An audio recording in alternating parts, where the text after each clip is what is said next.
Bonjour à tous, j'espère que vous allez bien. Je suis ravi de vous retrouver pour ce 124e numéro du podcast Entre deux mondes, ce podcast que j'ai beaucoup de plaisir à réaliser depuis quelques années déjà et dans lequel je vous propose ma compréhension des mondes subtils, tout ce qui est le fruit de mon expérience personnelle lors de mon éveil spirituel et de mon expérience professionnelle en tant que praticien en hypnose transpersonnelle.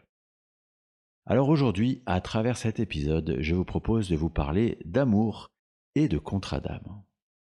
Et je vous diffuse en tout premier lieu un extrait de séance à travers une médium connectée à l'énergie de la consultante qui vient me voir, et cette médium en question, c'est Virginie Leparquier.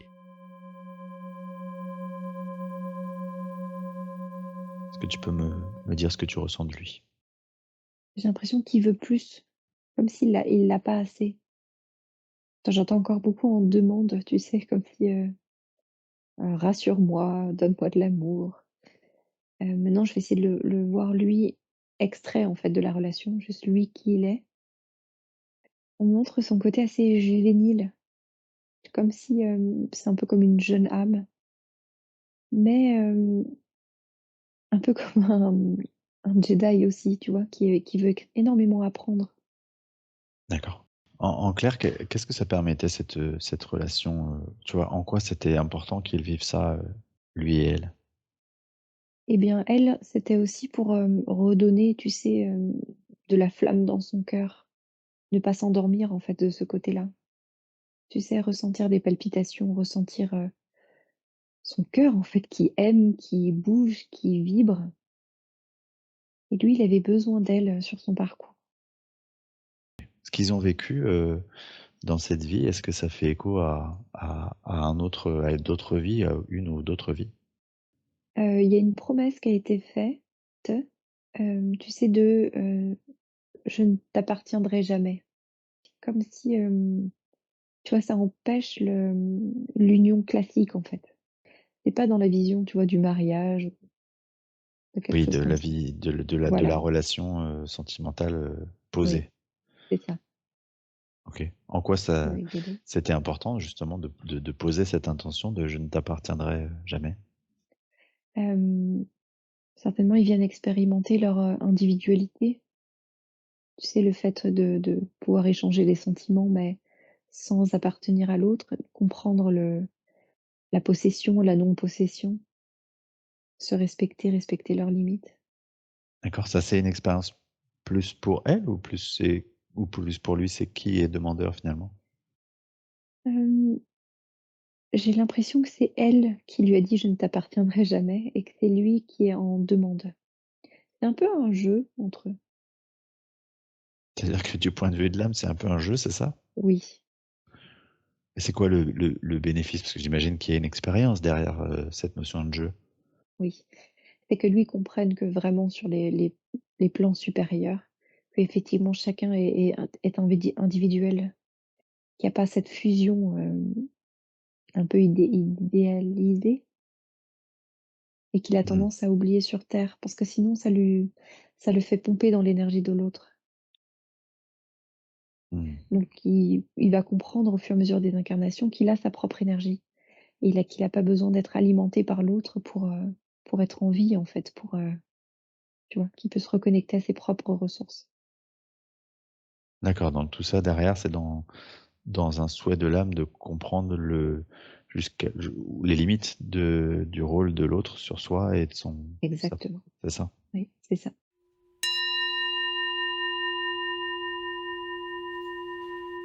Alors, avant de commencer à rentrer dans le détail du décryptage de cet extrait, je vous donne quelques éléments de contexte.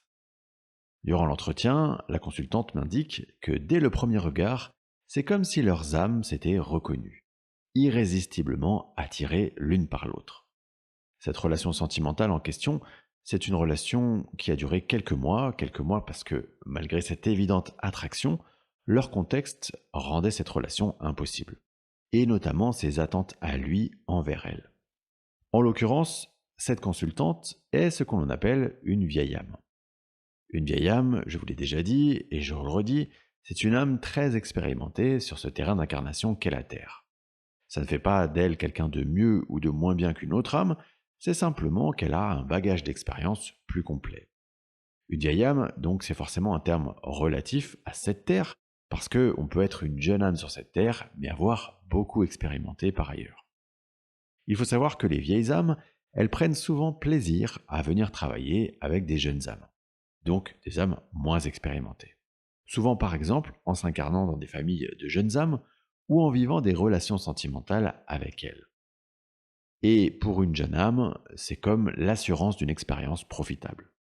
Parce que, on le dit peu, mais la caractéristique d'une vieille âme, c'est aussi sa capacité à s'écouter, à écouter son intuition, et donc, en écoutant son intuition, c'est une sorte de garantie que l'expérience qui a été planifiée par l'âme sera bien celle qui sera réalisée. En d'autres termes, ce que je vous dis, c'est qu'une jeune âme peut plus facilement passer à côté de l'expérience qu'elle a planifiée en tant qu'âme, parce qu'une jeune âme, elle va beaucoup se laisser entraîner, se laisser influencer par le rôle qu'elle joue dans cette pièce de théâtre. Dans ce cas concret, l'âme a demandé, donc cette jeune âme, dans l'espace désincarné depuis lequel elle a choisi ses futures expériences de vie, elle a donc demandé à cette vieille âme de lui résister, de ne jamais lui laisser l'appartenir. D'un point de vue extérieur, on pourrait penser que c'est un peu masochiste, parce que finalement, quel est l'intérêt pour une âme de demander à une autre âme de la placer dans un état de frustration ou de sorte d'amour impossible, quelque chose d'irréalisable? Eh bien, en réalité, du point de vue de l'âme, l'apprentissage, il est précieux. Vivre cette épreuve, c'est s'offrir la possibilité de comprendre que cet amour, il doit se l'apporter à lui-même en premier lieu, sans chercher à le trouver chez l'autre. Ce qui est particulièrement intéressant dans ce cas, c'est que cette relation, dans cette vie, s'est également déroulée à peu près dans les mêmes circonstances dans une autre de leur vie. Quand on parle de contrat ou d'accord d'âme, on a souvent tendance à penser uniquement à cette vie, alors qu'en réalité, des contrats peuvent s'étirer sur tout un panel de vies. Sachez qu'il y a toujours des contrats d'âme entre vous et vos relations sentimentales. Qu'il s'agisse du mari ou de la femme qui partage votre vie depuis des années, ou d'une relation à très court terme. Expérimenter l'amour sous toutes ses formes, c'est un des principaux enjeux de cette incarnation sur Terre. Et ça nous concerne absolument tous. On va donc, en tant qu'âme, choisir de vivre toutes les facettes possibles de cet amour. L'amour passionnel, l'amour platonique, l'amour filial, l'amour fraternel, l'amour impossible, l'amour incompris, l'absence d'amour, l'amour destructeur, bref, absolument tout va y passer. Et toutes ces expériences, elles n'auront qu'une seule finalité, comprendre qu'aimer les autres commence par s'aimer soi-même. Cette leçon, elle est véritablement une des expériences clés sur cette terre. Vous pouvez passer votre vie à déployer des trésors d'amour pour les autres, tant que vous ne comprenez pas que l'essentiel c'est avant tout de se le donner à soi-même, vous passez en quelque sorte à côté du sujet. Alors, concrètement, ça veut dire quoi s'aimer soi en premier? C'est pas du tout une notion égoïste ou égocentrée, bien au contraire. S'aimer soi, c'est s'autoriser cette indulgence envers ses comportements, ses pensées, ses attitudes, son vécu. C'est une manière de s'offrir de la douceur, de la tolérance, d'arrêter de se juger en permanence. C'est aussi comprendre, évidemment, que c'est normal de ne pas être parfait. Du point de vue énergétique, s'offrir cet amour, c'est fluidifier tout son système. C'est permettre à l'énergie de circuler en soi et de s'étendre tout autour de soi. Je suis sûr que vous avez déjà rencontré des personnes qui étaient rayonnantes, lumineuses, et vous avez perçu qu'à leur contact, vous deveniez tout aussi rayonnant, tout aussi lumineux. C'est exactement comme ça que ça marche. Alors je dédie cet épisode à cette consultante vraiment rayonnante et à tout l'amour qu'elle vient transmettre sur cette terre. Pour terminer cet épisode, je souhaiterais vous partager le témoignage de Kevin Piragno, médium que j'ai déjà reçu dans ce podcast, confronté dans son exercice quotidien aux vies antérieures de ses consultants. Je le remercie très sincèrement pour ce partage et comme d'habitude, je vous remets ces liens dans le détail de l'épisode. Je vous rappelle que si vous souhaitez soutenir ce podcast, vous pouvez le faire via le lien Tipeee indiqué dans le détail de l'épisode. Quant à moi, je vous remercie infiniment pour votre fidélité et je vous dis à très vite pour le prochain numéro du podcast qui parlera de la transition de la conscience après la mort.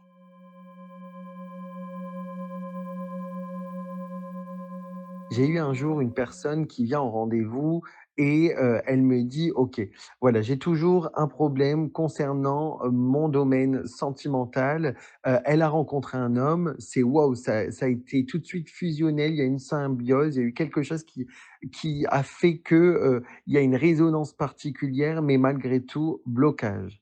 Après cette relation, elle a essayé de se mettre en couple, mais c'est toujours impossible. Il y a toujours cet homme qui, ne souhaitait pas en fait assumer la relation, qui n'arrivait pas à le révéler, et qui n'arrivait pas à être lui-même dans la relation, et donc du coup, cette âme, cette femme, elle est bloquée. Elle n'arrive pas à entamer de nouvelles relations, et malgré tout, après avoir tout essayé, même en voulant passer à autre chose, elle n'arrive jamais à être en couple. À chaque fois qu'elle souhaite en fait se mettre avec quelqu'un, ça cafouille, il y a un autosabotage, ça bloque, et elle revient toujours au même point de départ, ce fameux homme, avec qui elle ne peut pas être et avec qui elle se sent à la fois attirée et fusionnelle. Donc la personne étant, vraiment déterminée à comprendre le pourquoi du comment, on va voir dans ses vies antérieures, et là, elle se rend compte tout de suite que dans ses vies antérieures, il y a cette femme qui est en résonance avec elle et elle se reconnaît. Et cette femme, elle est face à un homme où l'amour est tellement fusionnel mais impossible, et qu'elle se rend compte que ces 2 âmes, elles ont déjà essayé d'être ensemble, mais par rapport à leur classe sociale, par rapport à la famille de l'homme, elles n'ont pas pu être ensemble, et cet homme avait un père en fait autoritaire, un homme de pouvoir, et il en avait tellement peur qu'il ne pouvait pas en fait assumer cette relation. Et la jeune femme en fait tellement triste a dédié sa vie, à cet amour. Elle a attendu, elle a entendu, et en fait elle en est morte de chagrin, et ça on s'en rend compte en fait en visualisant le film de sa vie, antérieure.